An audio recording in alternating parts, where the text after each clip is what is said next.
Testing 1, 2.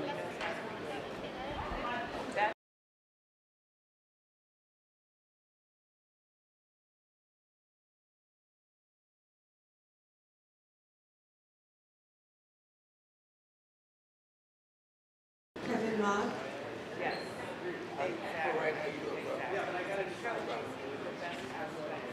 Kevin Mott.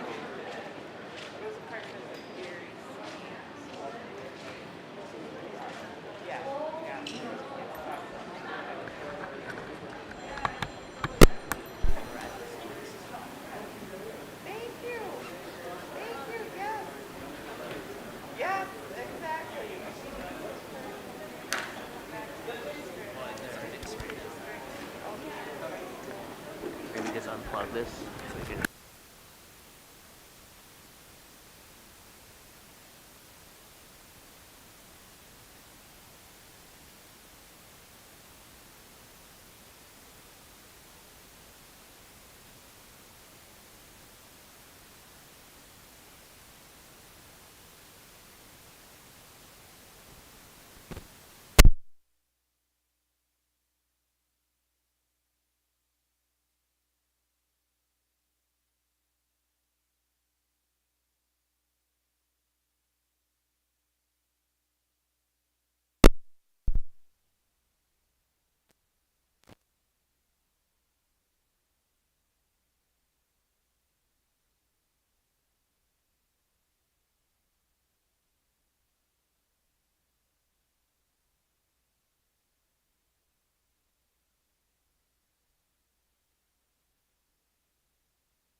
Spanish interpreters. Mr. Navarro.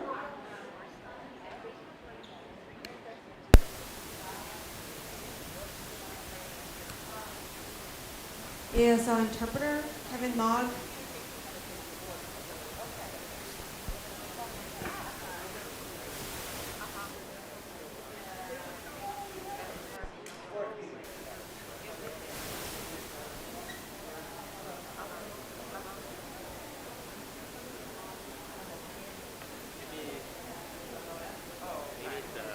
Or whatever crap that cable is at.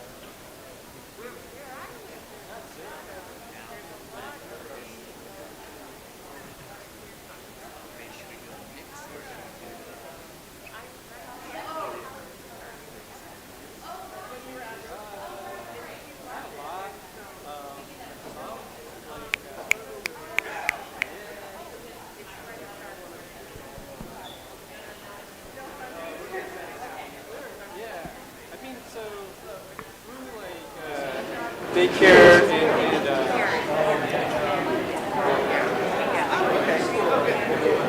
we need to talk to you. I know that it's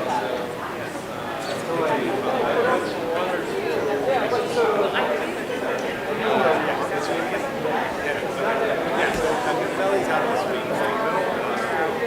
If you don't hear from her,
Hi, my name is Alicia Marie, and I'm a counselor at the Educational Placement Center for SFUSD.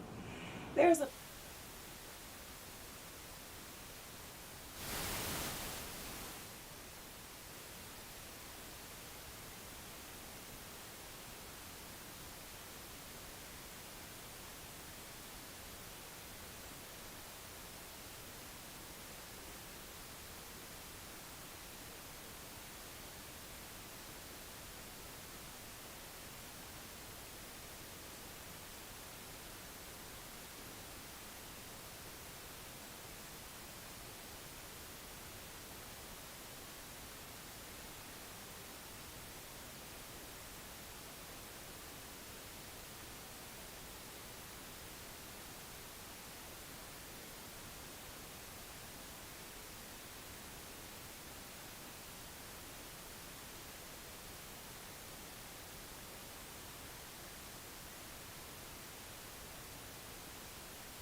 Good evening, everyone.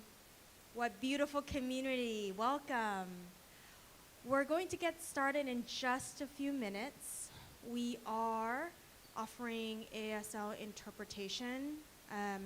If you need access and would like us to make adjustments to where our interpreter is placed, please do let us know.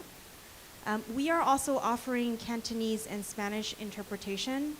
I believe we are expecting our Spanish interpreters in just a few minutes, so we appreciate your patience. In the meantime, we're gonna just, hang on tight, and we'll make a few announcements in the meantime. So welcome again. My name is Hung Mei Peng, and I'm the interim head of communications and external affairs at SFUSD. And I am so excited to see all of you here.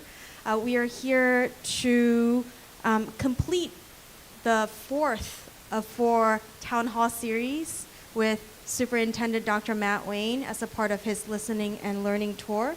And we will start with a few announcements. SFUSD will provide interpretation throughout today's meeting.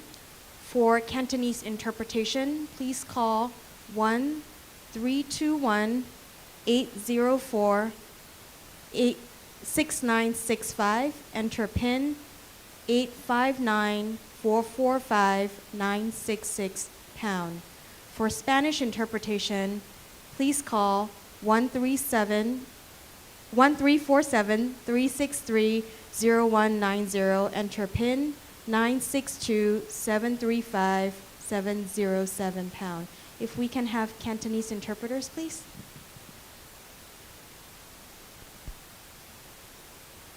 Hey, 大家好，三藩市聯合校區今晚個會度係會提供廣東話嘅傳譯服務，所以如果你需要廣東話嘅傳譯服務咧，請打電話到1321-804-6965，然後輸入密碼859-445-966，我咪聽到廣東話嘅傳譯服務噶啦。多謝咁多位 ，thank you。All right, we just want to check. Is Mr. Navarro here yet?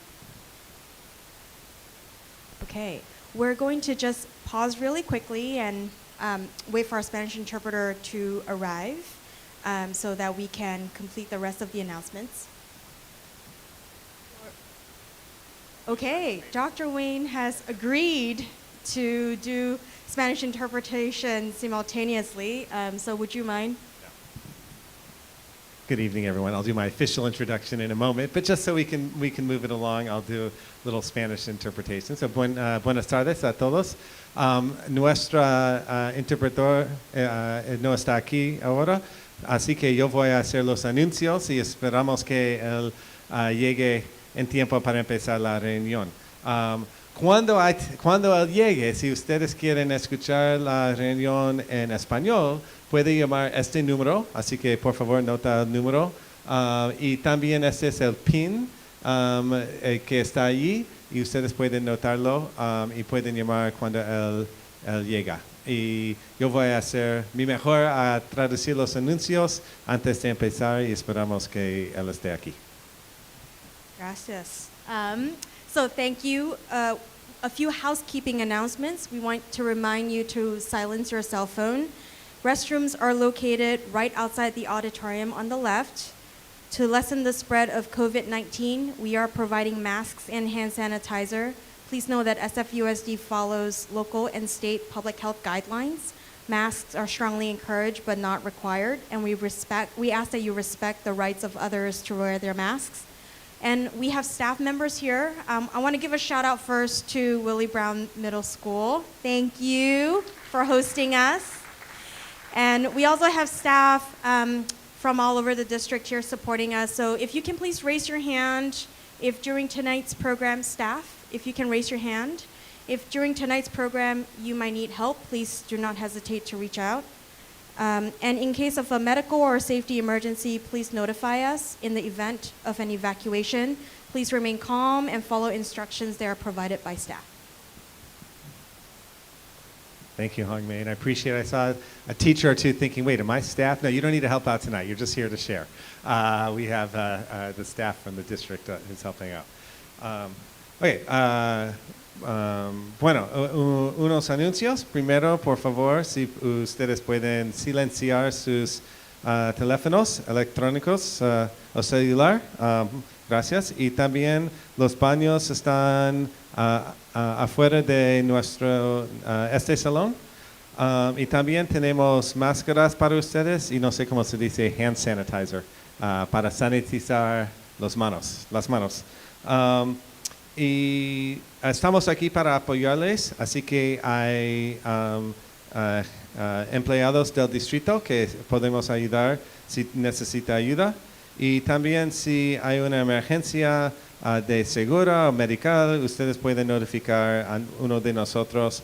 Y si tenemos que salir por cualquier razón y tenemos que hacer una evacuación, por favor, manténganse calma y ustedes deberían seguir las instrucciones que les damos. Thank you, Superintendent. And we just want to move on to the next slide and talk briefly about meeting norms. We want to share some of the meeting norms that we use at SFUSD that underscores our community agreements for tonight. Our meeting norms are to keep equity at the center for students and adults, be engaged and present, be a part of the solution.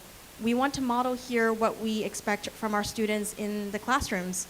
In order to facilitate engagement and dialogue, we will be holding all of us, our fellow San Franciscan, to the same standard. So we ask that you engage in respectful dialogue discussion today towards your fellow participants. Listen to understand and build, and see this as an opportunity to foster a mutual understanding. We will ask that anyone who is disrupting the meeting tonight to be removed, and we appreciate your cooperation and engagement today. También queremos compartir las normas para nuestra reunión y los acuerdos que tenemos como una comunidad.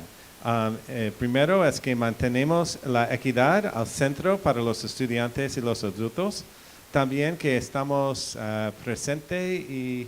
Oh, ¿está aquí? Oh, si quiere pasar. Ok. Voy a hacer eso y luego puede seguir.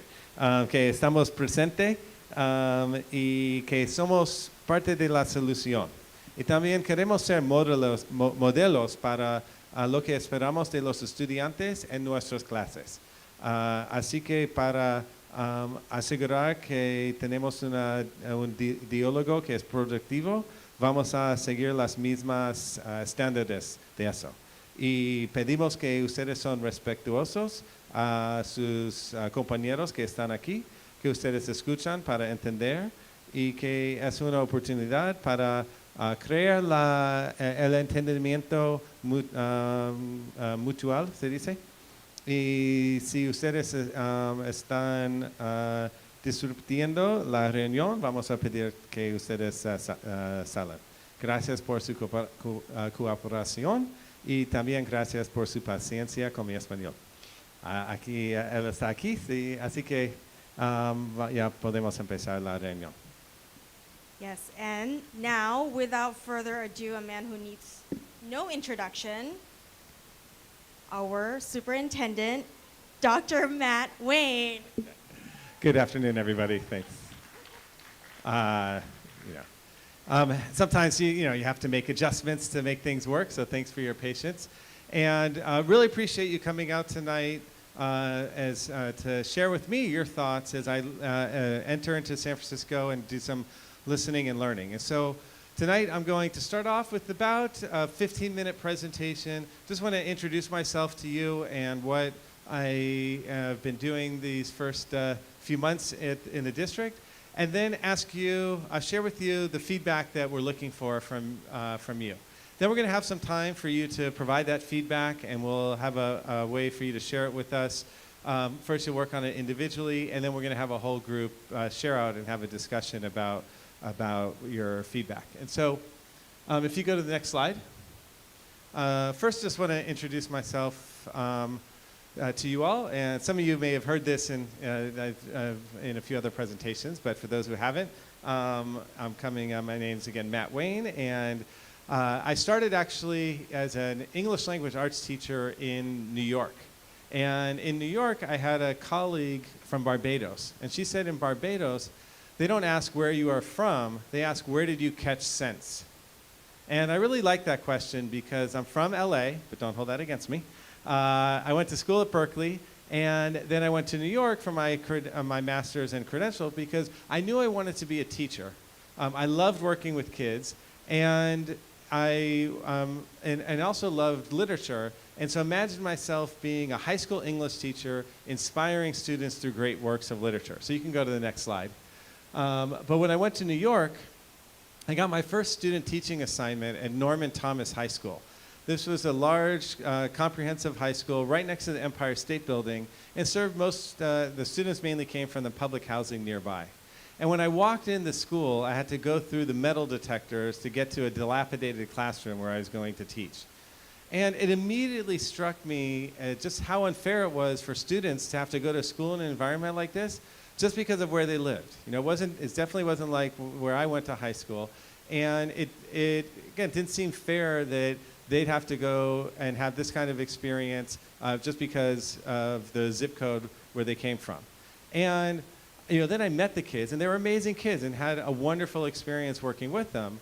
And so I realized what was more important to me than teaching literature and inspiring students through books was really making sure that I was working to give every student the opportunity they deserve to be successful when they left school. And so I ended up shifting gears and becoming a middle school language arts teacher at a small school in the Lower East Side of Manhattan, where we were one of the first special education inclusion programs where special education students are in the regular classroom. And I got to loop with my students, meaning I had them for 6th, 7th, and 8th grade.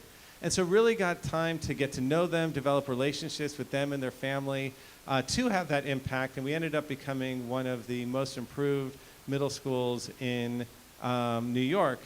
And I think because of that structure that we had. And so, like I said, New York is where I feel like I caught sense. But I loved the Bay Area, so came back out here to become an assistant principal, then principal in San Pablo, right next to Richmond in West Contra Costa Unified.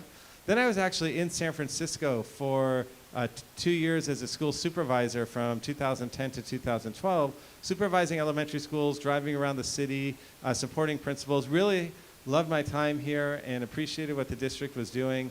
But there was an opportunity to become assistant superintendent in Hayward. And so I went to Hayward where I was assistant superintendent and then became superintendent.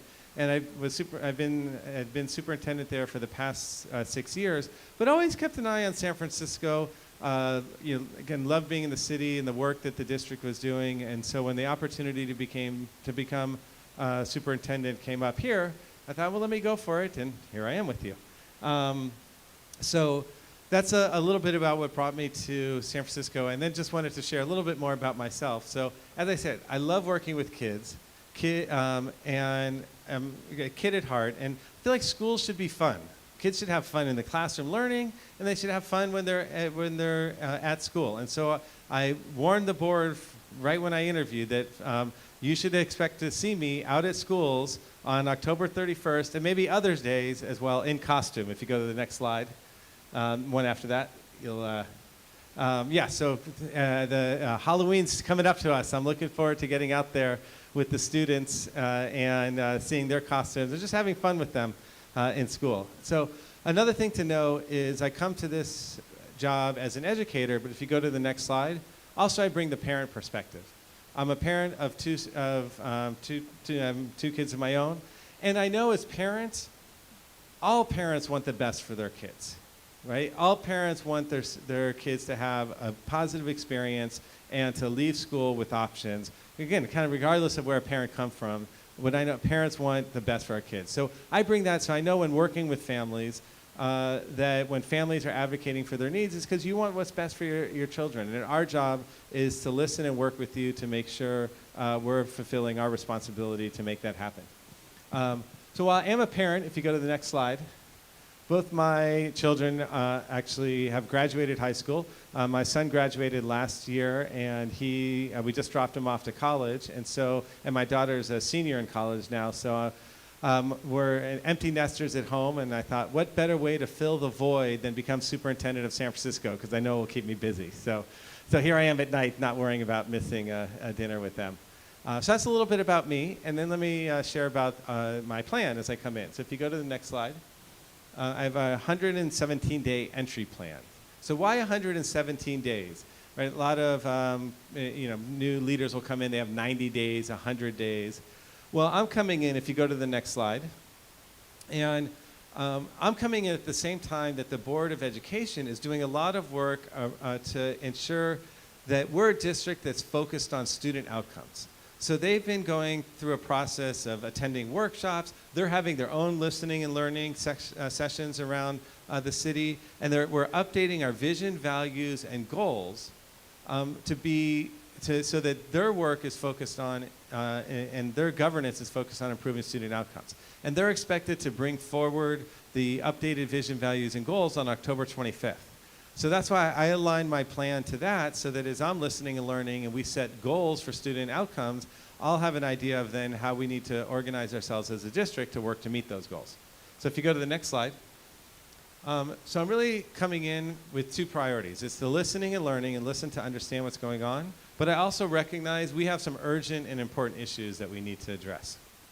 They can't wait 117 days for me to just listen and learn. So first with the listening learning, if you go to the next slide, my goals are really to meet community members and meet as many community members and staff as possible. I've gotten to meet a lot of people over the past couple months, and listen to your experiences, understand our strengths and needs, and then I'm going to share what I've learned. I'll do, on October 25th, I'll do a presentation, and then plan to share my findings in November and use that to inform how we're moving forward as a district. If you go to the next slide. As I'm listening, again, meeting with a variety of different stakeholders and learning about our different areas of the district, like our curriculum instruction, community relationships, organizational capacity and alignment, operations and finance, culture and climate, and good governance. And that's what we're going to ask your feedback in those areas a little bit later in this meeting. And so in addition to listening and learning, if you go to the next slide, our listening, I'm learning by also being out at schools. And so I'm visiting schools because I want to see what's going on in our schools. And sometimes I have scheduled visits. Other times I like to just drop in to schools as well. And when I have a little time in my schedule just to see how things are going. And sometimes I like to drop in. I'm getting used to the San Francisco way. I got an electric scooter, so I'll just scooter over from the district office to school because it's much easier than trying to find parking, as you all know. And then I'm having these town halls to be out at schools and listen to families and community members and staff in community. If you go to the next slide. So, I'm more than halfway through the 117 days and definitely have heard some themes. One thing I've heard is how much everybody wants the district to be successful. There's so much potential here, and people are really, eager for us to do right by our kids and want to contribute and help. The challenge is, one of the needs I've heard is just over the, how much division there is as well. That the past 2.5 years in education has been incredibly challenging, everywhere, but particularly difficult in San Francisco. And so people, want to do well and want to come together, but we're going to need to spend some time working on how to make that happen in productive ways. Then also here, and it's one of the reasons why I came back to San Francisco, just the appreciation for our focus on diversity and on equity. So if you go to the next slide, you heard me talk about my why as a leader, why, what motivates me in education, and appreciate the definition we have in San Francisco, particularly around equity, particularly what it says at the end, how equity is about removing the predictability of success or failure that currently correlates with any social or cultural factor. Okay? And that's what the district's striving to do. I know we have a ways to go, but it's the work that I'm interested in supporting and leading. And if you go to the next slide, as I shared, that's why I'm excited to be here in a district that I think shares my values about education. And first district value that's named is being student-centered. And I'm coming to this district with that orientation. Okay? But I want to share a little bit more about what that means, because what superintendent's going to come and say, well, I'm not the student-centered superintendent, I'm going to be the adult-centered superintendent. And so for me, if you go to the next slide, what that means is giving is as I'm listening and learning, and as I'm determining how we need to proceed, that I'm making sure I'm lifting up student voices to help inform that conversation. And when there's other opportunities to share where we need to go, that we're hearing from the students. And I really appreciate this quote from the book Street Data that talks about how student voices are incontrovertible. Now we need to allow them to be truth tellers and moral compasses for what we say we believe about equity. So like, I had a chance to meet with the Chamber of Commerce a few weeks ago, and they wanted to hear how they could support the district. So I didn't just speak to them, I brought students who participated in internships, because we had 1,900 students wanting to apply for only 800 internships. And so I wanted the business community to hear directly from the students how much it means to participate in an internship, so that we could possibly get more internships for our students and they don't need to be turned away from that opportunity. So that's an example of how I try to bring student voices into the conversation. If you go to the next slide, I just want to note again that I'm doing the listening and learning, but I recognize as we start the school year, as we've started the school year, there are important issues we need to address. One was making sure we had a strong start to the school year. We did,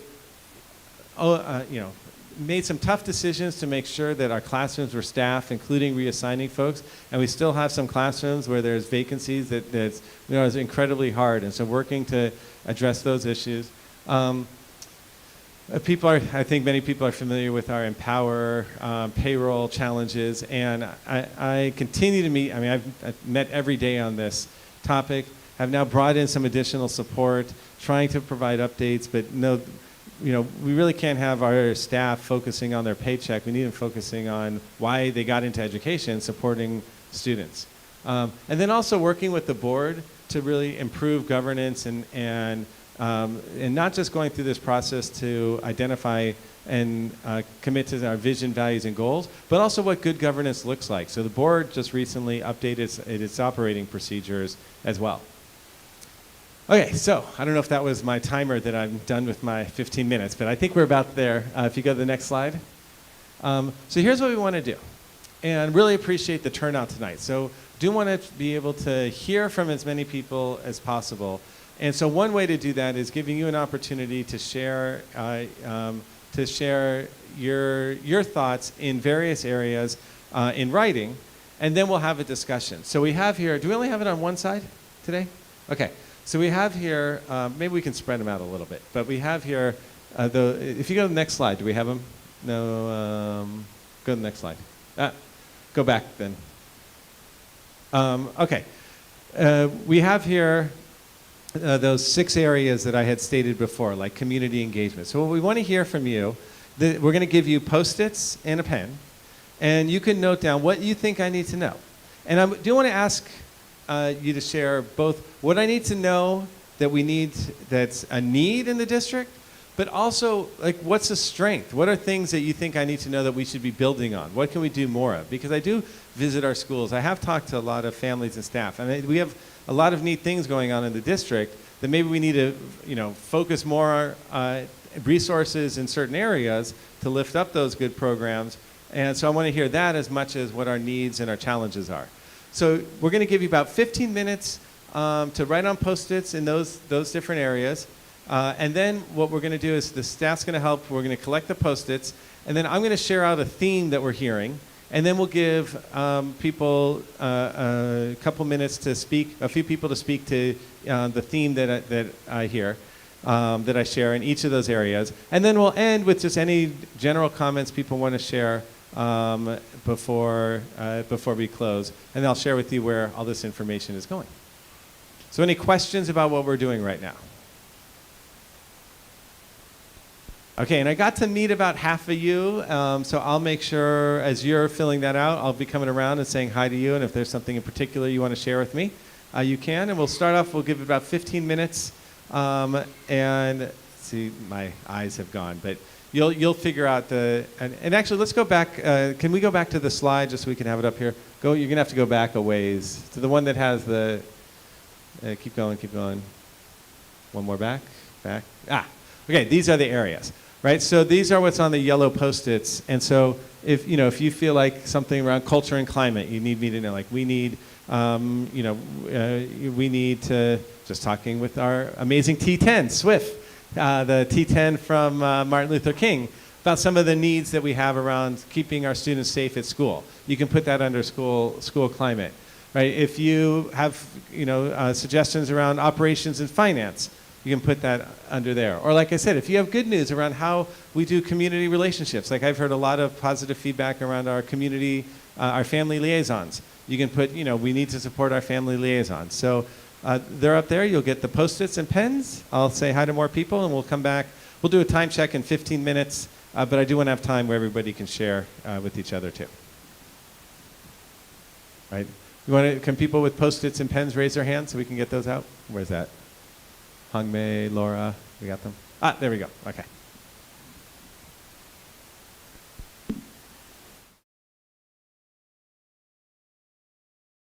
Hi, my name is Alicia Marie, and I'm a counselor here at the Educational Placement Center at SFUSD. I'm here to talk to you more about transitional kindergarten and how to set up your child for success in school. Starting in fall 2023, your child will be eligible for TK if they were born between September 2nd, 2018 and April 2nd, 2019. Transitional kindergarten, oftentimes referred to as TK, will help prepare your student for kindergarten. Transitional kindergarten, sometimes referred to as TK, is a program that will help your students be prepared for kindergarten. It will also help them learn in a structured environment, thus preparing them for the future. Transitional kindergarten will be offered at almost 50 elementary schools in the fall of 2023. You can learn more about this at sfusd.edu/TK. Of course, you can come visit me, Alicia Marie, at the Educational Placement Center at 555 Franklin, or you can call us at 415-241-6085.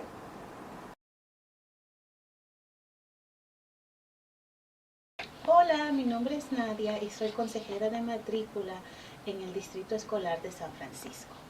Les quiero compartir información sobre el kindergarten transicional y cómo ser exitosos en nuestras escuelas. En el otoño del 2023, su estudiante será elegible para el kinder transicional si nacieron entre el 2 de septiembre del 2018 al 2 de abril del 2019. El kindergarten transicional, también conocido por TK, es un programa que apoya a la preparación para el kindergarten. Ofrecen el aprendizaje en un ambiente estructurado. Esto ayuda a que nuestros estudiantes estén listos para el kindergarten. El kindergarten transicional va a estar disponible en casi 50 de nuestras escuelas en el otoño del 2023. Para solicitar el kinder transicional y más información, visite sfusd.edu/TK. También nos puede visitar en el centro de matrícula en la calle Franklin para más información. Hello， 你好，我係 Sydney， 我係三藩市聯合校區學生入學事務處嘅入學顧問。我將向你介紹過渡性幼稚園嘅一啲資訊，以及如何俾你嘅小朋友喺學校取得成功。如果你嘅孩子喺2018年9月2號至2019年4月2號期間出世呢，從2023年秋季開始，佢哋將符合資格入讀過渡性幼稚園。過渡性幼稚園有時都係稱為 TK， 係一個幫助學生為幼稚園做好準備嘅計劃。佢提供咗一個結構化嘅學習環境，讓學生為想學做。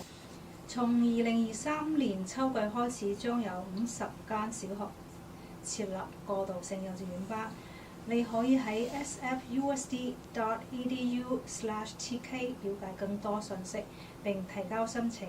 當然，你可以親臨我哋位於 Franklin 街555號嘅學生入學事務處，了解更多嘅資訊。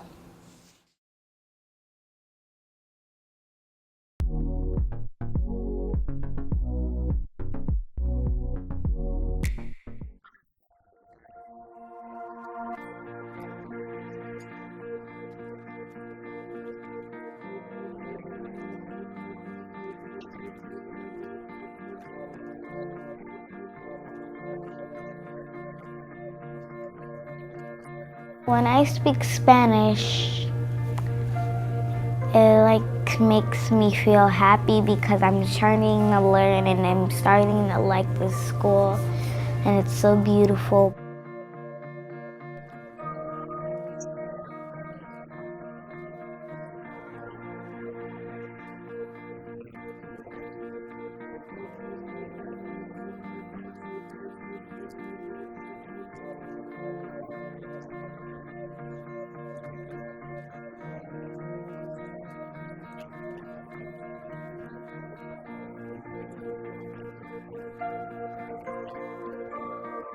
This is outdoor school we go to every year with the 5th graders. It's fun. You get to sleep in cabins and make new friends.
We need that family and teacher and school communication, that relationship, that bond.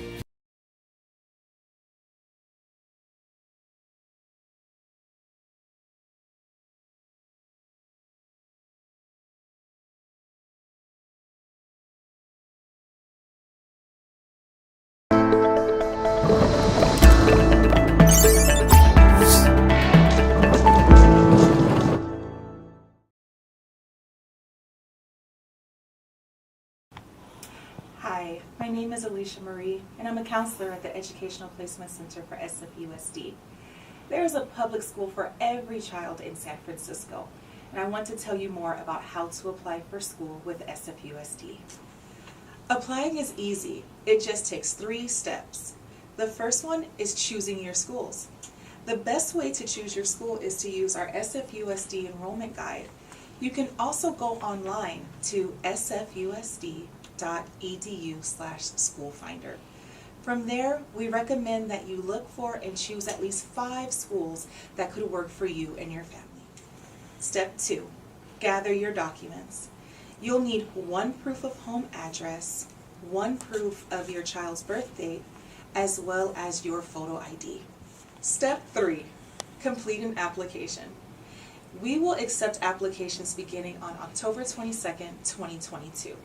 You can apply online at sfusd.edu/apply or pick up a paper application at the enrollment office at 555 Franklin Street.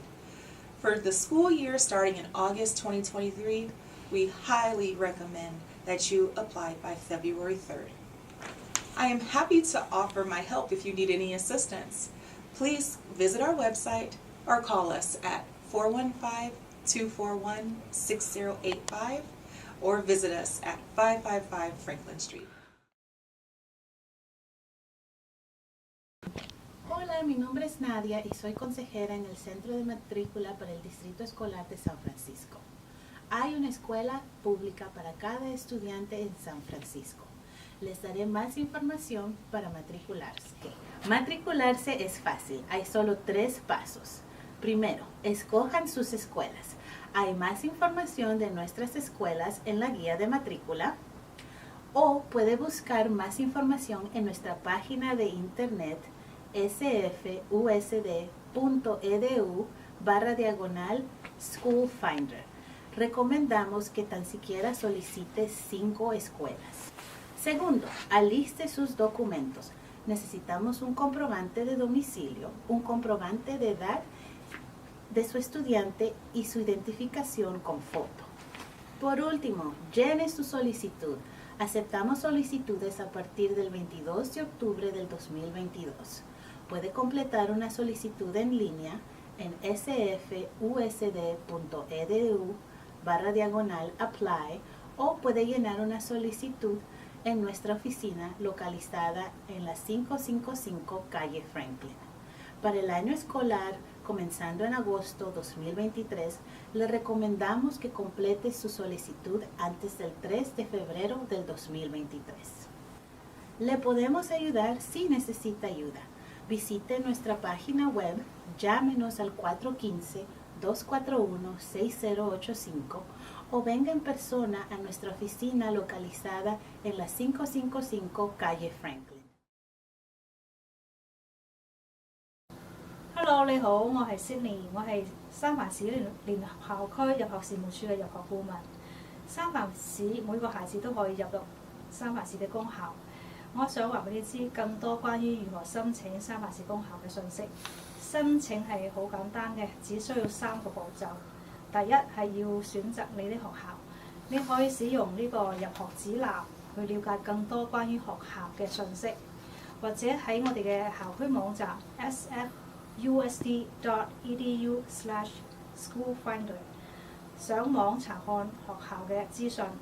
我哋建議你至少選擇5間你所想申請嘅學校，同埋咧，我哋要做好呢個文件嘅收集。你需要提供一份家庭嘅住址證明，一份學生嘅出生日期嘅證明，仲有家長照片嘅身份證件。下一步係要完成申請。我哋將會喺2022年10月22號開始接受申請。你可以喺校區網站在線申請，呢個網站係 sfusd.edu/apply。你亦都可以嚟我哋入學事務處去領取呢個紙質申請表格。我哋入學事務處嘅地址係555號 Franklin 街。咁對於將會喺2023年8月開始入學嘅新生咧，我哋係建議你喺2月3號之前申請嘅。我哋好樂意為你提供幫助，你可以訪問我哋嘅入學網站，或者係致電我哋入學事務處，或者係親臨我哋嘅入學事務處嚟了解情況。咁我哋嘅電話係415-241-6085。我哋嘅地址係555號 Franklin 街。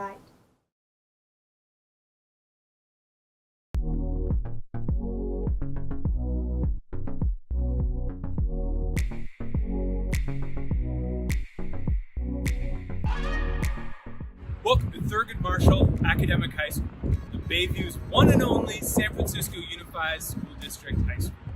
My name is Mark Herringer, and I have the honor and the privilege of being the principal of Thurgood Marshall Academic High School. Hi, my name is Allie Berlinski, and I'm the assistant principal at Thurgood Marshall, and I'd like to tell you about our academic programs. Hi, my name is Sarah Ballard Hansen, and I am the assistant principal at Thurgood Marshall. Hi, my name is Jennifer Magnone, and I'm a parent of a Thurgood Marshall senior. Thurgood Marshall is a comprehensive high school that serves a wide range of incredible students. We have 2 main pathways at our school: a newcomer pathway designed to support English learner students, and a general education pathway, which includes students who are eligible for special education. We strive to provide the necessary academic and social-emotional support to make all of our students successful in reaching their academic goals. As a small school, we really get to know our students and differentiate instruction according to their needs. Starting freshman year, students can join a culinary, game design, or music pathway. We also have a robust special education and 504 program. Senior year, students take senior seminar, which helps them apply to 2 to 4 year colleges, scholarships, and trade programs. In addition to AP classes, we offer early college classes that are UC and CSU transferable. With 2 different pathways, GE and newcomer, our student body is culturally and linguistically diverse. To support our newcomers, we focus on English literacy. Instructionally, our classes utilize group work and project-based learning. For general education students, we focus on promoting critical thinking skills using metacognition and group work. Curriculum is taught through a social justice lens. Teachers embed trauma-informed practices, culturally relevant pedagogy, and anti-racist teaching in the classroom. We strive to cultivate independent learners so that students can be successful in whatever career or higher education they choose. In my role, I oversee all of our student and family support services, which include our counseling team, our wellness center, our college and career center, our coordinated care team, our extended day program, and our family partnership team. As a community school, we believe that we are stronger together. We work closely with our staff, partners, families, and students to understand the needs of our community and to carefully design supports to address them, while also working together to create powerful learning experiences and opportunities for our students' growth. We look forward to working with you and with your student. What I love about this school is that the teachers and staff genuinely care about the students. Marshall is small, so it's easy to get to know everyone and to be involved and to feel like part of the community. At Marshall, my child has developed a love of sports, history, social studies, and science. When I communicate with Marshall staff, they respond promptly and are very solution-oriented. As a Marshall parent, I've been able to get involved in the parent-teacher organization, also called the PTO, and with the school site council, also called SSC. In the PTO, we help our teachers and students in a variety of ways, and in SSC, we have a voice in important school planning decisions. I hope you'll come and check out Marshall and feel as much at home as we have. Thank you and best of luck to you in your school search. I hope that this snapshot of our school helps you make your decision while planning for your child's future. We have a fantastic school community and hope that we can share our passion for education with you and your student. Please visit our website for more information about our wonderful school, and I also encourage you to contact us to learn more. Visit me at a principal's chat or join our Q&A session, and hopefully we get to talk more about how fantastic Thurgood Marshall Academic High School is.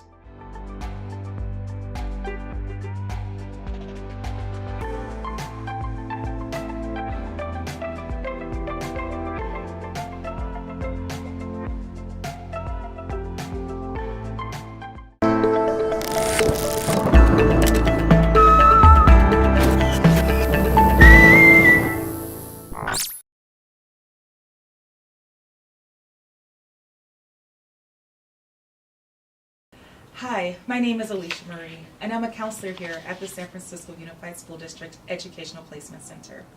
Are you looking to enroll your child into SFUSD? Well, I'm here to speak to you about our enrollment fair that will help you to learn more about our amazing schools. One of the most important parts in deciding which school for your child to go to is to see what's the best fit for your family. The enrollment fair will help you to get to know these schools, and we will be providing an in-person enrollment fair for our youngest learners. While the older students, we will hold a virtual fair due to the COVID-19.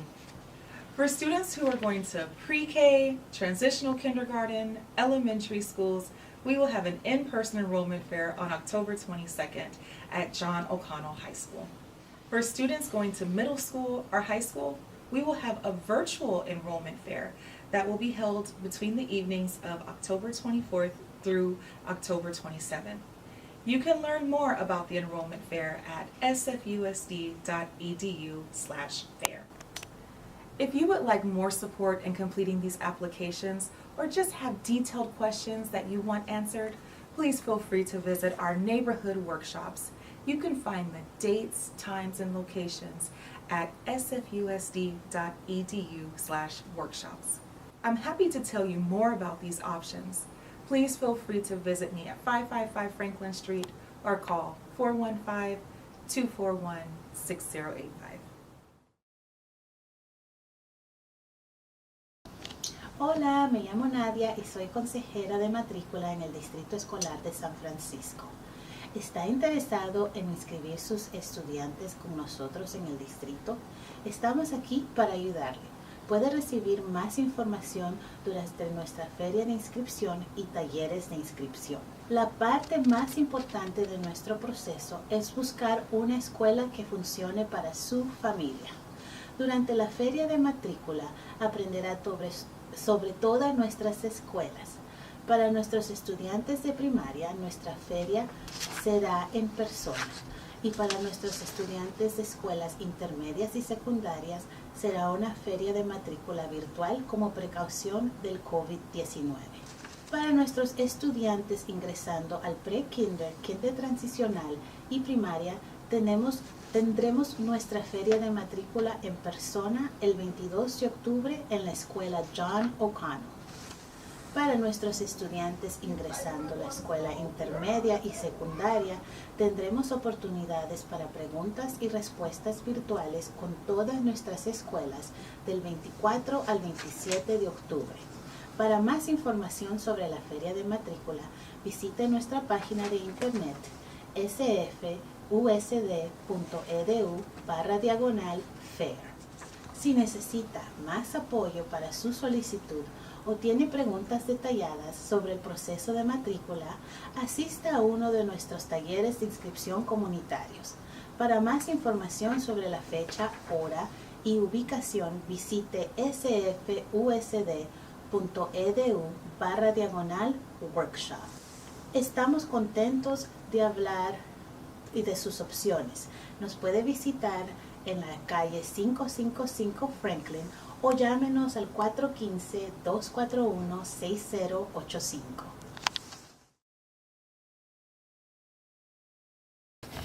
你好，我係悉尼，我係三藩市聯合校區入學事務處嘅入學顧問。如果你想為你嘅孩子申請三藩市公校，我哋喺呢度可以為你提供幫助。參加三藩市聯合校區入學展或者係入學講座係獲得更多申請資訊嘅最好方式。申請學校最重要嘅部分之一就要決定邊間學校係最適合你嘅家庭。入學展覽會將會幫助你了解你可以申請嘅所有學校。我哋將為年幼嘅學生提供面對面嘅入學展覽會。針對年紀較大嘅學生呢，我哋會提供虛擬入學展。呢個係入學展係喺網上進行嘅，係作為一個預防 COVID-19 嘅措施。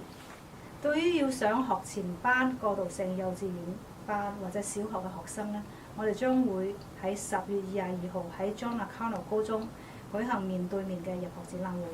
對於就嚟要讀初中或高中嘅學生呢，我哋將喺10月24號至27號晚間與所有學校進行虛擬問答會，呢個亦都係喺網上進行㗎。你可以喺 sfusd.edu/fair 了解更多關於入學展覽會嘅信息。如果你希望獲得更多嘅幫助嚟完成你嘅入學申請，或者對申請嘅流程嘅細節有疑問呢，請參加我哋嘅社區入學申請講座。你可以喺我哋嘅網站 sfusd.edu/workshops 查看時間、日期，仲有地點。我哋好樂意為你提供更多嘅資訊，你可以隨時聯絡我哋415-241-6085，或者親臨555 Franklin 街。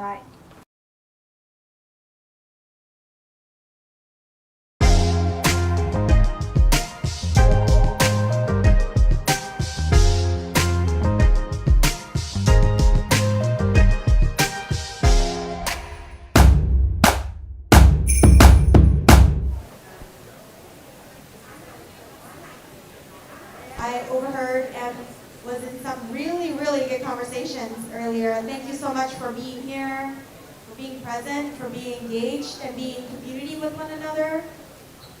All right, just a couple of quick notes around this next portion. We're very grateful and are excited that SFGov TV is helping broadcast today's event for those of our community who are not able to make it in person. They are watching it live on YouTube.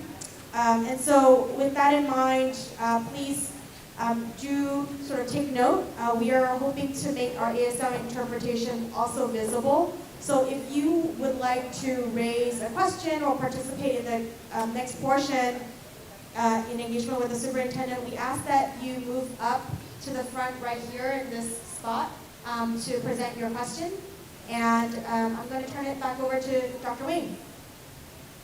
Thank you, and it's great to meet more of you during this time. And thank you for those who contributed on the post-its on the posters. We are collecting those and writing them all up, so they will be incorporated into the notes. And so then I appreciate the staff has gone through and identified a few themes. So here's what I'm going to do. I'm going to name the area. I'll name 2 of the themes that came out, and we'll take 2 comments. Let's see how we're doing with time. 2 comments in that area. And then we'll go through all the areas, and then I'll save some time if anybody wants to speak to something that hasn't been spoken to before, they can. And so I'm going to start with, let me just look here.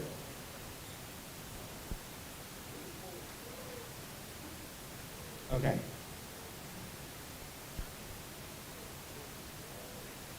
Okay, and are you Patrick?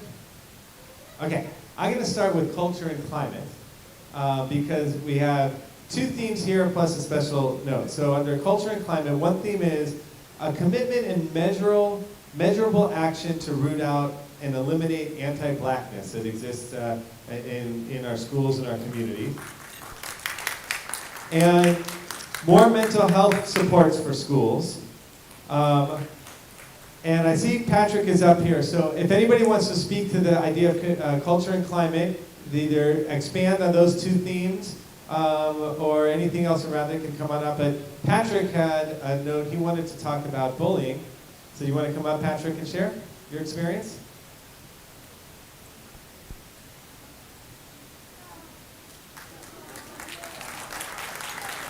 All right, again, we want to lift up our students' voices.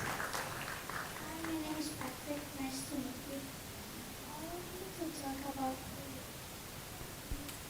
So, I had a friend that, no, he's not my friend because first he pushed me, and yesterday he kicked like 3 times the ball at my face, and he do a lot of stuff to me, so I came here to talk about it. Can I ask you a question? Thank you for sharing. I'm sorry that happened to you.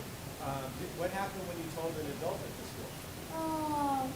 He like rude. The adult? Yeah, no, my friend. Yeah, so you tell an adult at the school? Yeah, so then he came running, take my backpack, kick it and throw it, and then he go running inside of the school.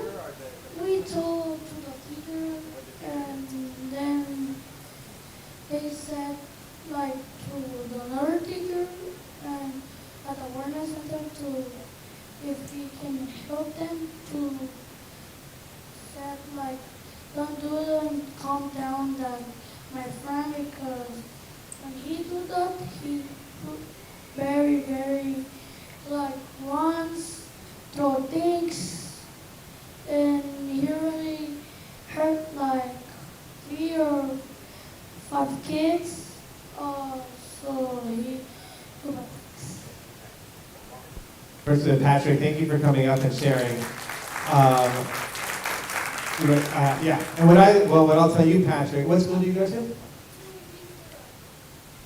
Unificado. What I'll say to everyone when we talk about building this culture and climate is that when he's you said he used to be your friend.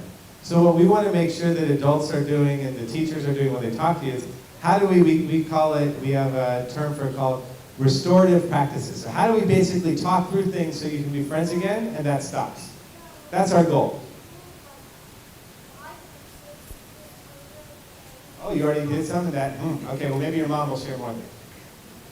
Buenas tardes, mi nombre es Cosby López, soy la mamá de Patrick Chávez, él tiene 9 años, estudia en la escuela Unificado, y para mí ha sido bien difícil porque desde el año pasado que él está en la escuela Unificado, él ha sido víctima de bullying, y para mí como mamá ha sido bien difícil porque él llega todos los días a mi casa diciendo que sus compañeros se burlan de él y le hacen muchas cosas a él. Y por eso es que yo ahora estoy en esta tarde para poder expresar lo que mi hijo está pasando en la escuela y pedirle a usted por favor que tome en cuenta que no más bullying en las escuelas y que nosotros como padres de familia demos el ejemplo a nuestros hijos para que ellos no sean violentados en ninguna parte del mundo, porque para mí es bien difícil. Quisiera estar con mi hijo siempre y le he enseñado a mi hijo respeto, responsabilidades y una educación para mi hijo. ¿Sí? I'm just going to try to summarize. Basically, just the people see visitors. Is the microphone on? Hi, can you hear me now? I'm just going to summarize what Lady Hughes said, that her child goes to Unificado Sarah, and he has been bullied frequently, and as a mother, it's very painful for her to witness that. She would love to be with him at all times, but she knows that it's not possible, and so it hurts her a lot. And asking the supervisor that if it is possible to stop bullying in schools altogether, basically that's what she was saying. That it's really difficult to remember every word. So, lo siento que eso está pasando. Vamos a investigar este caso específico y si puede hablar con ellos dos para dejar su nombre para seguir eso. Yeah, we can just know more detail about what's going on in the school. Thank you. Yeah. So you heard it's good. Thank you for sharing that. And we do try to take that restorative approach, but hear that sometimes it's going to take more work. So we definitely want to follow up on issues. That's what I'm finding too. Like things are going to happen in school, but the follow-up needs to be clear and transparent and ongoing, so that there is an understanding and efforts being made. I think what I'm finding, parents and community members can be understanding that not everything's going to go perfectly, but when there's not a response or when it doesn't seem like anything's happening is when you get to the place where you feel like you need to come to a town hall. Any other comments on climate or culture? One more comment. Thanks, Doc. Again, my name is Will Parrish with 100% College Prep. My question for you is about addressing the opportunity and achievement gap. I know currently the district has an OLLI strategy, which is, if you don't know, is the African American Leadership and Initiative, which is responsible for helping to put students, people of color in schools to be able to support both culture and climate, both in the classroom and in the social and emotional space. My question for you, or so I'm urging and pushing, is to figure out what the strategy will look like as we're moving forward. I know that we're in the process of redesigning and redirecting. Will funding still be in place to be able to support those strategies?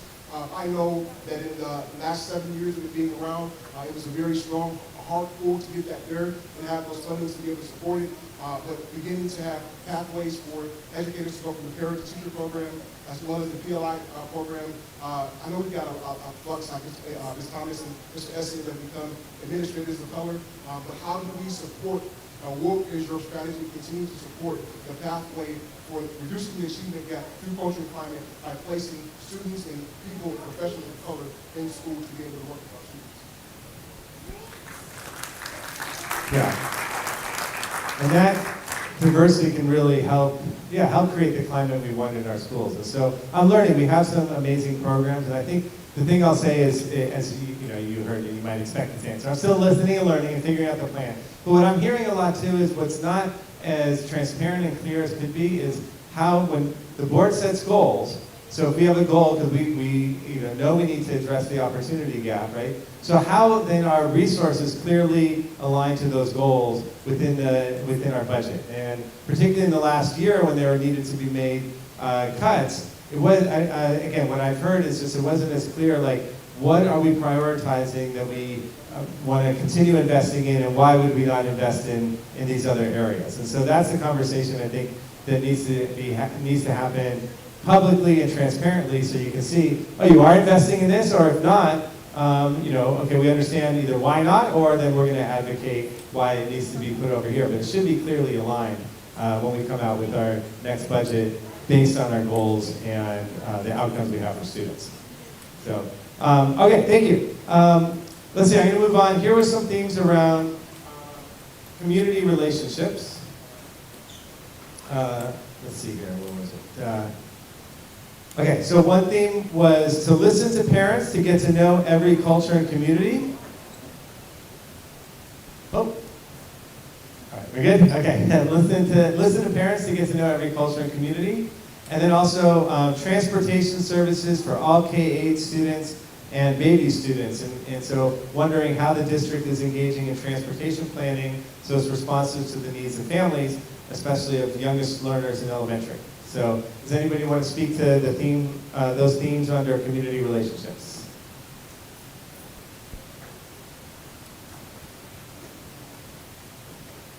Well, Patrick shared. Don't be shy. Oh, come on up. We're just going to broadcasting if it's okay, yeah. People can, let's see. So my question was on K-8 busing.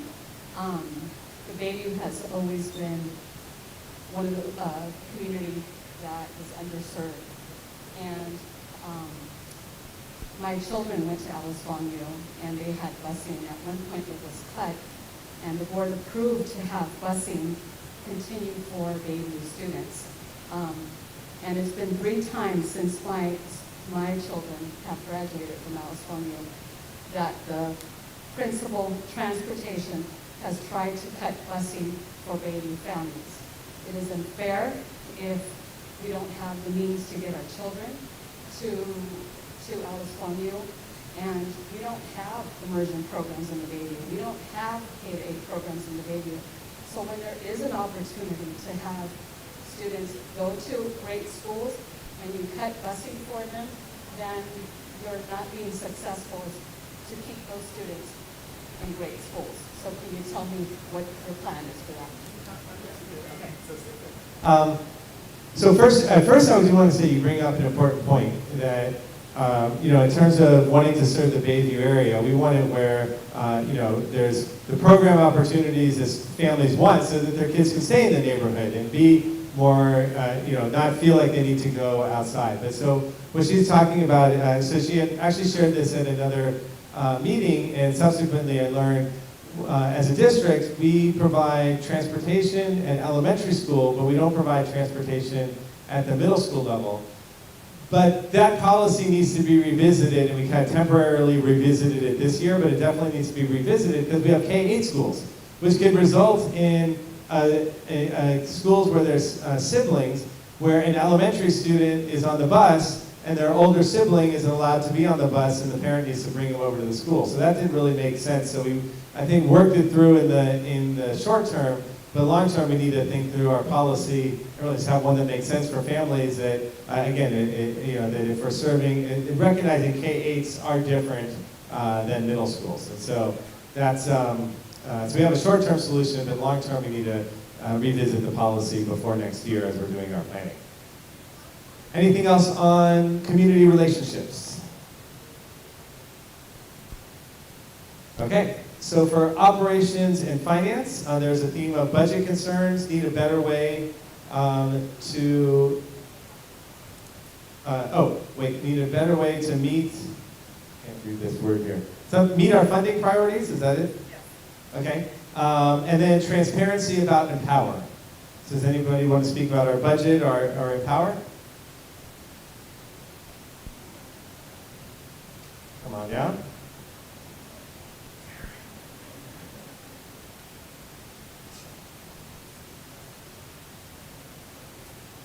My name is Gloria. I've been a district employee for 20 years and no longer. And I understand that probably maybe about 300 staff is still being impacted, and this has been going on since January, as you know. We just, as the board, I guess, and you guys just approved a $2.5 million budget for consultants to come in, is what I'm hearing, to fix this. And the question is how does that look? I asked one of the sitting board members at the second district PTA meeting how those consultants will be affecting this, and they didn't have an answer for that, so I'm curious. Yeah, it's definitely, it's a frustrating experience, but what's so hard is it's really impacted the morale in the district, and so we need to fix it, but then we also need to engage in some healing around it too, because acknowledge just what it, how it, has, really, how it's the position that's put our employees in. So in terms of the consultant, I think coming in, what I saw is we needed two things. One, we needed more people working on this. So we've had, I think it probably needed to have been done sooner, but the board approved additional positions back in April to have positions in HR, payroll, technology. We have not been able to fill those positions. And so one thing is this group coming in, we're actually using the salary savings from those to help offset the cost, because we have all these salary savings, so they are bringing people power. They're also bringing some expertise and leadership in this area. They've worked with other districts that had been in kind of crisis situation, and worked with districts that have and other organizations that have used our program. So, for example, I'm meeting, I said, daily about Empower, met with this group just today, where they now have in place a tool that allows us to track all the tickets that have been submitted, all the emails with them, to make sure we're following up. Because that's been one of the biggest frustrations I've heard from staff, is they submit a ticket and there's no follow-up. And so that's how they're helping. In addition, we're reassigning staff. So I have some staff in my department who support the superintendent's office that we're reassigning to help with Empower, because I feel like these next 6 weeks we gotta it's calling it the intervention phase. Like, we gotta turn a corner where there's much fewer issues with Empower. So yeah, but that's definitely a challenge. But that's where the investment's coming. What the investment should bring. One more comment in this area. My name is Patricia Hoskins, and I work for Advocate for Baby Rights. Okay, my name is Patricia Hoskins, and I work for Advocate for Baby, Hunts Point, Sunnydale, and Alice Griffin. And my situation 3 years ago, I was told that San Francisco alone had gotten $33 million. So I just want to know, where did that $33 million go by it being the pandemic? It took them over a certain amount of time to allow our children to get computers. Most of the computers, a lot of parents didn't have internet. We need more staff in tutoring, our children are getting more bigger, so we need some PE brought in, music. So we need to advocate for our children for doing more. I know that the schools and the teachers and the staff need to get paid, but I know that that $33 million don't go to the staff. It should go to the students, because if it wasn't for the students, we wouldn't have a San Francisco Unified School District.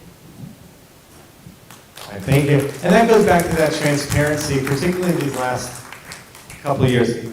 I'm very loud, so I'll use this one, because it makes it hard to translate. And yeah, because we've gotten funds, you can call it the alphabet soup of funds. We've gotten ESSER funds and ELOP, so this might be extended learning funds. We've got a lot of different funds. So I understand we need to have transparency in where those funds have gone and how they've been used. And I heard a student wanted to speak on this topic as well. Is there Angelica here?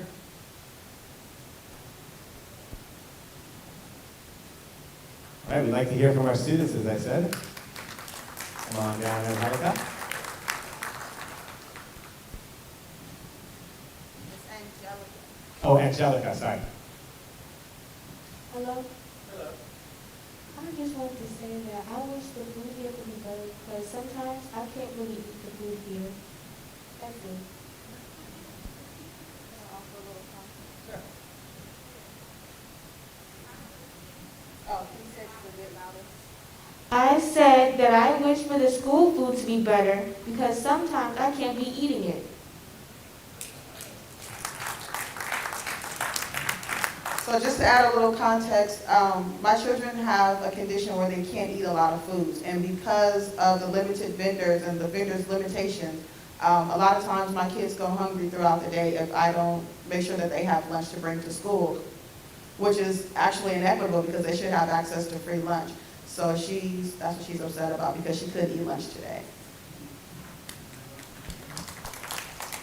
Okay, yeah, that sounds frustrating, and I know, so like I said, I've learned a lot in the past couple months. We have the one vendor we use, Revolution Foods, but I know we're looking into how to kind of provide more options, and also how to take advantage of our own resources. So I'm not sure if Willie Brown was part of this or what schools were part of this, but there was a program to start having kitchens at our schools, and then students work with on designing those spaces, and I'm seeing nods. I don't know if it was Harvey Milk a part of that?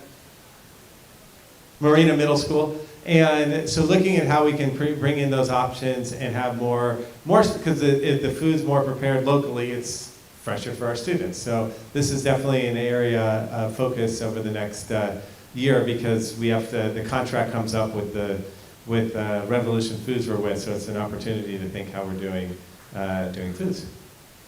our food services. Okay. Let's see, let's see how we're doing on time. We got 2 more areas. I'll share the themes, and then any final comments. Okay, actually 3 more areas. So under curriculum and instruction, so a theme of wanting diverse course offerings, i.e. African American curriculum, hybrid courses for 6 through 12, and then support for teachers, and access to courses, i.e. not offering algebra for all students in middle school. So does anybody want to speak to curriculum and instruction? Go on now.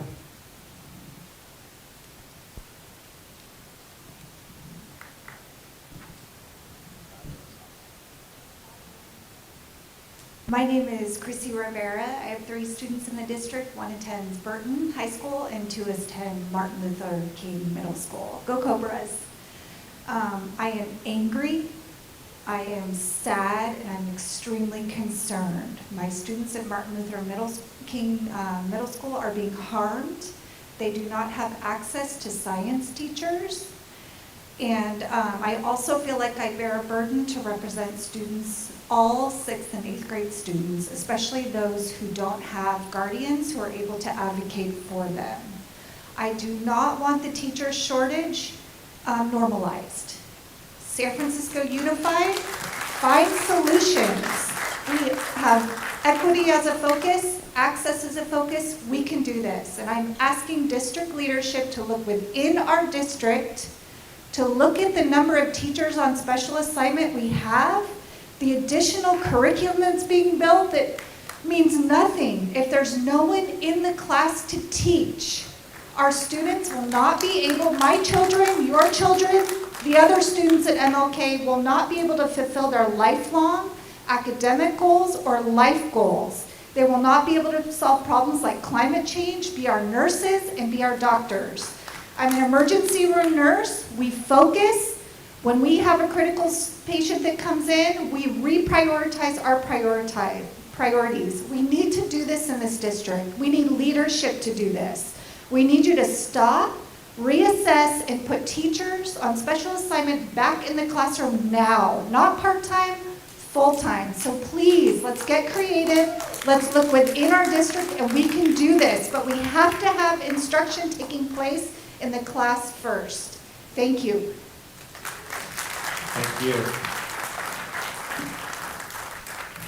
Yeah, I really appreciate that idea of not normalizing it, because it's starting to feel that way after these last couple of years, and then the long-term planning that's needed. So I was sharing with her, we did reassign some teachers on special assignment, but when you get to secondary, we have subject matter limitations, and so there needs to be more planning, right? Because at the beginning of the year, then you're in a crunch, and it's hard to find a science teacher or a Spanish teacher. One of the schools has been struggling to find. So, the idea of having more proactive strategies in place is something that's really we need to be working Okay, just in the interest of time, I'm going to move on to good governance.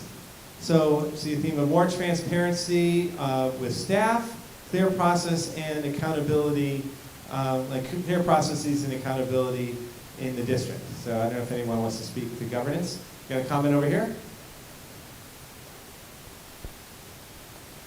All right, got another student coming up.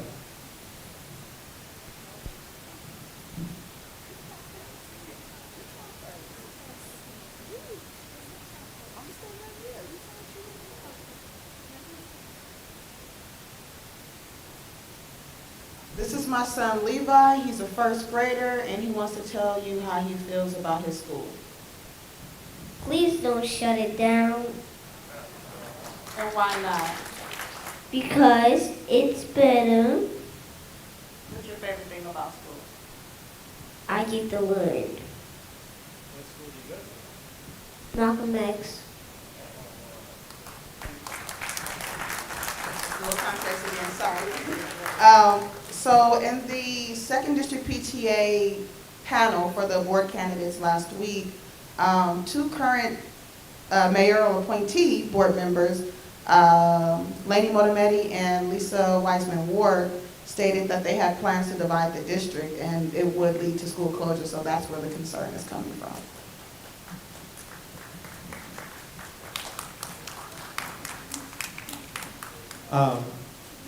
Yeah, I think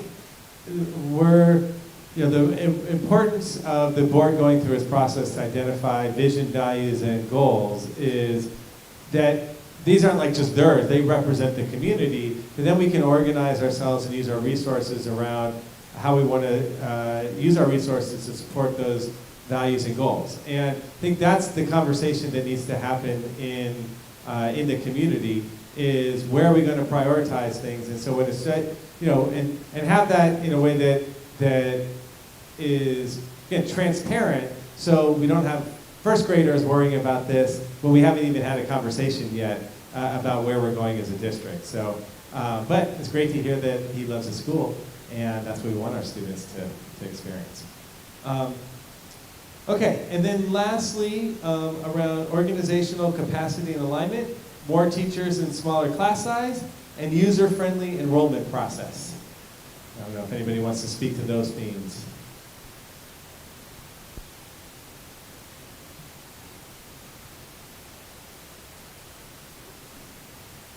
Okay, well then we have 10 minutes. Oh, you want to speak to that thing? Okay, and then I'll share how we're going to wrap up.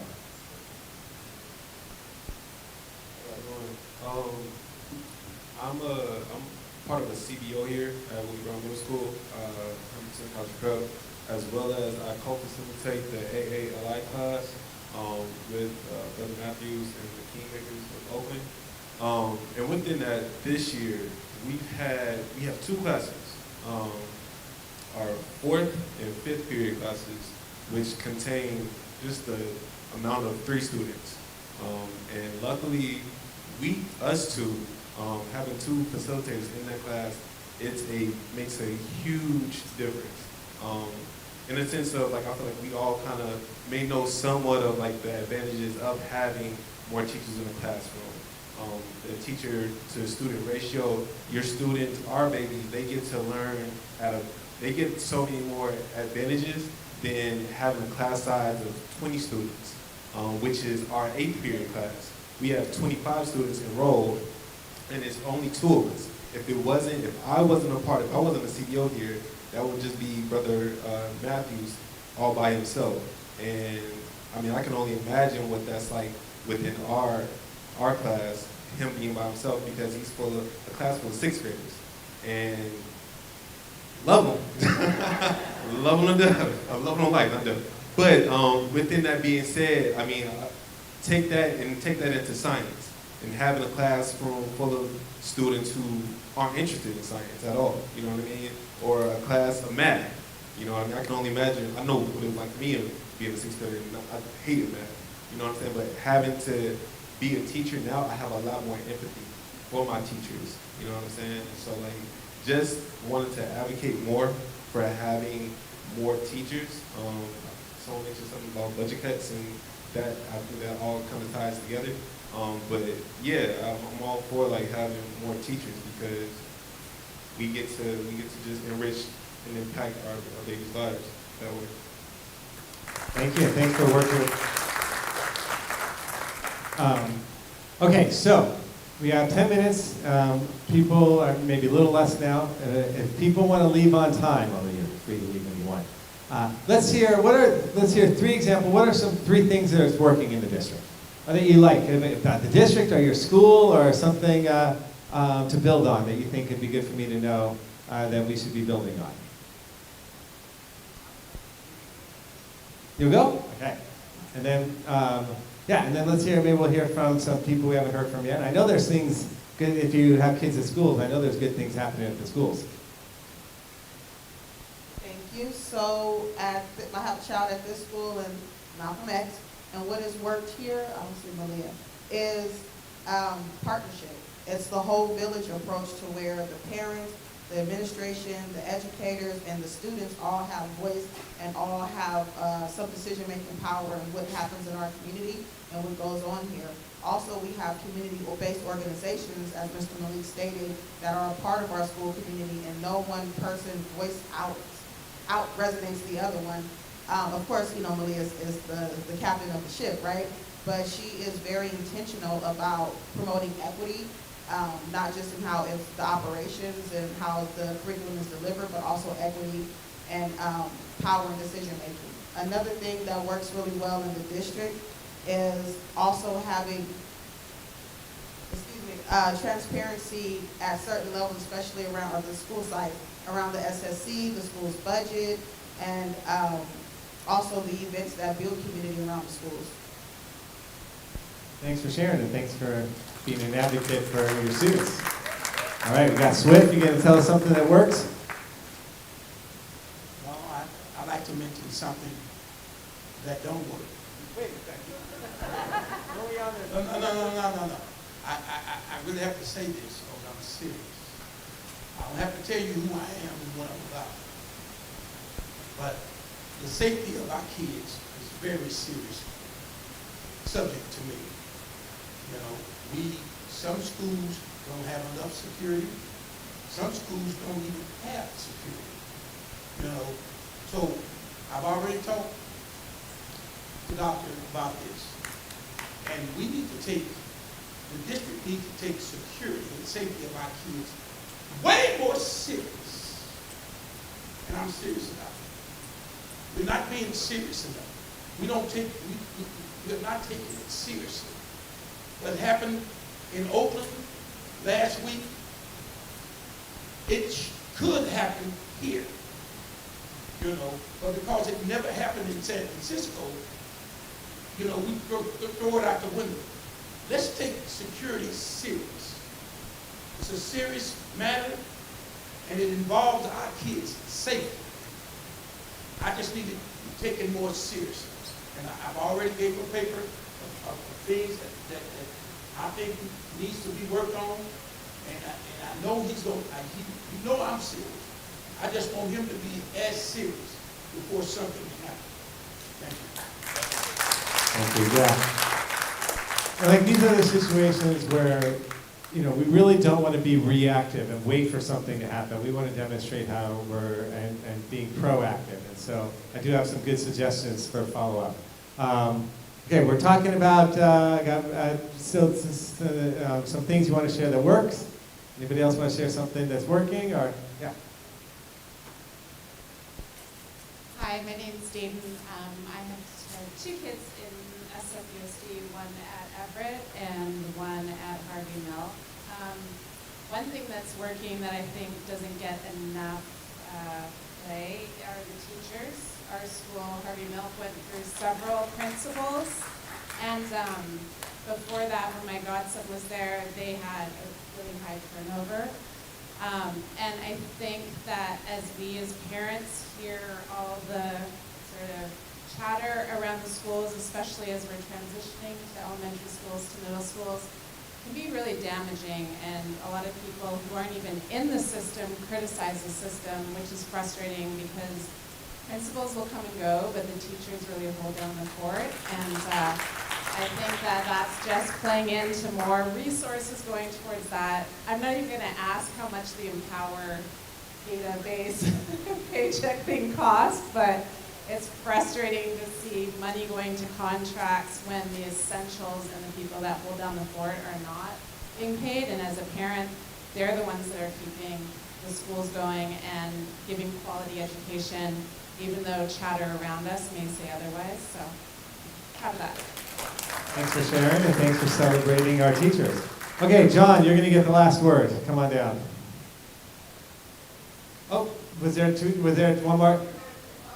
No, I didn't see the other hand. We have time for two more. Both of you come on down. Yeah, both of you come on down too. Come on down.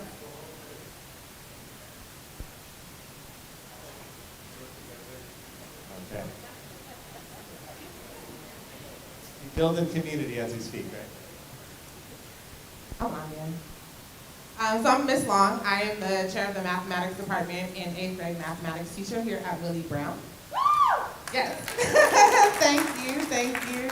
So I just wanted to appreciate the parents who came up and appreciated the work that the teachers are doing and who we are. And I know that there's so many different parts moving right now, but there is a shortage. And it is real, and it's not because we're not here and we don't want to be here. This is my 16th year of teaching.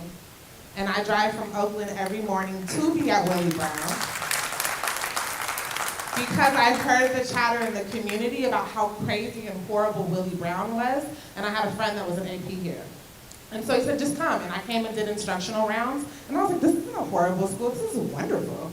I don't think I can do this commute, but we're still working on it 4 years later. But I don't want to graze over this Empower issue. My rent in Oakland for a studio, I do not have a room, that's not your fault. It's $3,000. And I live by myself, and I'm a teacher. And I have Google who's offering me $215,000 to leave the classroom to go work there. But God has put this on my heart, and I'm here, and I'm in this community, and I show up every day. And so to say there's an Empower issue, it is really, really hard to have 31 students in my mathematics classroom, and I don't know how I'm going to buy groceries. And I have to go and see if there's extra food in the bin.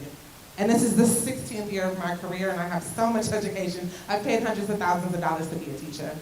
Right, so the things that are working well is Mr. Malik coming into my classroom this morning to ask if he can pull the student and work with them. So our CBOs, 100% college prep is here, and our partnership with Ms. Fuentes is amazing. Our parents are here, our students are here, but I don't want us, it's kind of like a toxic relationship where it's like, oh, it's for the kids. It's for the kids. And so I'm sitting here saying, I don't know if I can speak up, but I don't want us to take advantage to teachers that are really here and are part of the community and doing this work every single day and take advantage and just kind of dismiss because our hearts are here. So one thing that's working well, those partnerships, our partnership with each other and community while we are here on campus.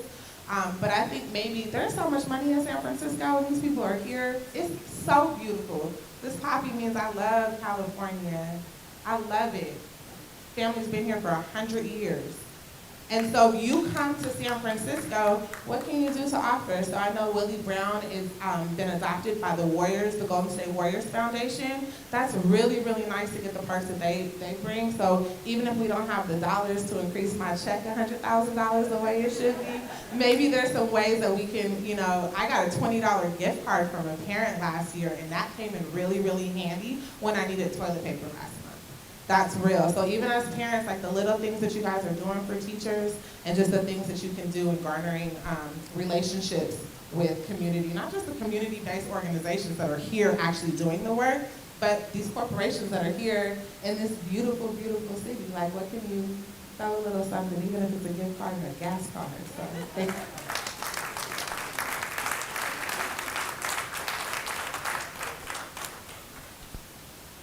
No, you was going to talk that long. Thank you. My name is Tala Falava, Moswafa John Nauer. That means how you doing in my native tongue. I'm a Pacific Islander, former alum, San Francisco Unified School District. I'm also a member of the SALT Association, which is a Pacific Islander organization here in San Francisco. but I'm also a grandparent, so you can say I'm a stakeholder with our San Francisco Unified School District. I mean, I could sit here and talk all day with a lot of stuff that I would like to see change, but I'm gonna focus on a couple of things. One thing is some of the good things that our San Francisco Unified School District have done. We're very innovative. We're trendsetters in San Francisco.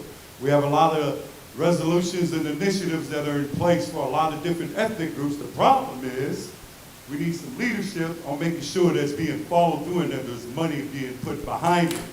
We see the board members always improving things over the years, but the problem is it gets shelved, and all of a sudden we don't have no money. But it was approved by the San Francisco Unified School District Board, so for me, we've been very good at setting trends and adopting things. The problem that we've been very bad at as a district is not having the leadership to make sure that there's money and bodies to do the work. The second thing I want to address is when we talk about teachers, right? We're short of teachers. And my problem is why we can't, with all the money, the young lady just mentioned it, San Francisco has a big budget more than a lot of countries around the world, but for some reason, when it comes to us serving ourselves, we have a shortage of everything, right? And that's the problem. I'm glad that we're bringing in folks from out of state and in other cities, but you know what? I need people, I could care less if you look Pacific Islander. If you did not grow up in Bayview, Hunters Point, Visitation Valley, North Beach, in the Mission, Western Addition, or the Sunset of San Francisco, you will not know how to serve the kids that are from San Francisco, regardless. And it's the job of our district to make sure that we have a stable that will create teachers of the future that's going to be teaching these young people from our community. And if not, we need to do a better job as a district on bringing in our nonprofit and community-based organizations that know these kids, understand these kids, and are not afraid of these kids, but can actually teach these kids. We need to do a better job, but we're not going to create our own stable of educators from our city. Last but not least, because I can speak until tomorrow, is let's talk about administratively, right? Our district has a large budget. Part of the problem is we're top heavy. You as the boss need to figure out how do we get some of those people that are sitting around all day fiddling on their computers, trying to figure out how to kill 8 hours to make money off our kids when none of the money really goes to the kids and goes to the teachers and the people that are in the front line doing all the work. So as a leader, I'm asking you, if you have a plan up here, we talk about diversity of our city, but yet all I see up here when it comes to data are only groups that have large populations. What's up with the Pacific Islander population? What's up with the other small population that's in this great city of ours? I do not see data on that. Last but not least, because we're always talking about having all these innovative programs, what are we really doing as far as what's the data behind the kids that enroll in the 9th grade? When they graduate, how many are really not only enrolled in college, but are attending college? And then how many are actually working when they finish college, or if they can't afford to go to college?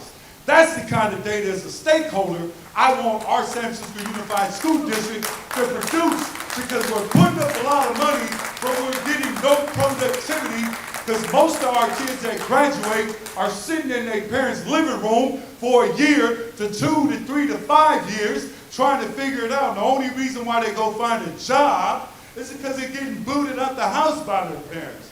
Why? Because they didn't have the skill sets. So when it comes to curriculums, please, let's get back to getting some shops, some real stuff that these kids can use every day. Doing chores, learning how to do cooking, learning how to clean, all the stuff that pertains to everyday living, managing their money, learning about insurance, learning how to be an entrepreneur. I could care less about all these theories and concepts that you guys are teaching in our school, having our kids walk around like a bunch of morons. What I want is some productive young people that know how to take care of themselves, how to care for their community, and how to be productive citizens. That's what I would like to see. Thank you. Okay. That's a big charge. I want to thank you all for coming out and sharing. I want to share just, I know we're a little over, but just since we're sharing stories, and and about want you to understand my orientation around the value of education and how I will be a champion for investing in education. So when I grew up in California, so I was around after Prop 13 passed, that took California from being one of the states that funded education at the highest level to the lowest level.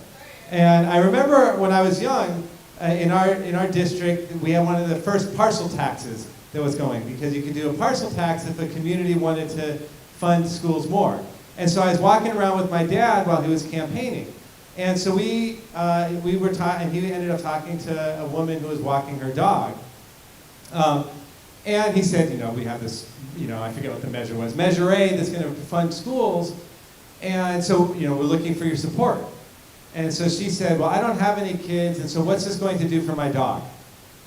And what my dad said back to her always stuck with me. He said, you know what? That's fine. Just make sure, though, when you go see a doctor, find a doctor who didn't go to public school. When you go to, need a lawyer, go to a lawyer who didn't go to public schools. Right? When you want the streets clean, find somebody else who didn't go to public schools. So this narrow-minded thought that investing in the schools, if I don't have a kid in them, is really not a good investment, is not something I support. So you're right, there are so many resources in this city and a lot of challenges in this city, and I think everybody in this city has a responsibility to use those resources to educate our youth, so as John said, they can leave our schools and be productive members of this community. And so that's the message I'll be sharing as I get to meet many people in the city and many who have resources to bring to education. What I'll be doing from this is, actually go to the next slide, then we'll go back to this one. So actually, as I said, this is a final town hall. I'll still be meeting with people, and I'm going to give a presentation on the 25th. You'll see a written report. We collected everything you shared, and then from November to March is really, we'll have those goals, our updated vision, values, and goals from the board. Then look at our resources to make sure they're aligned, doing the budget in a transparent way, as I mentioned, to then have our plan for the 23-24 school year. And in the meantime, I know there's major issues to continue to address this year that will have my attention and our district's focus to ensure our kids are safe, to ensure staff's being paid, and to work on issues like getting transportation and getting good food in our schools. So lastly, if you go back to the other slide, you heard me talk a lot tonight too about how our board's updating the vision, values, and goals. So there's a survey where you can share your feedback. They have a few more events this week as well in the evening if you want to go. And then they'll be talking about it at a special meeting next week, 2 weekends from now, and then we're again on October 25th is when they're expected to bring them forward. So thank you for coming out, and look forward to further engagement at your schools. Thanks.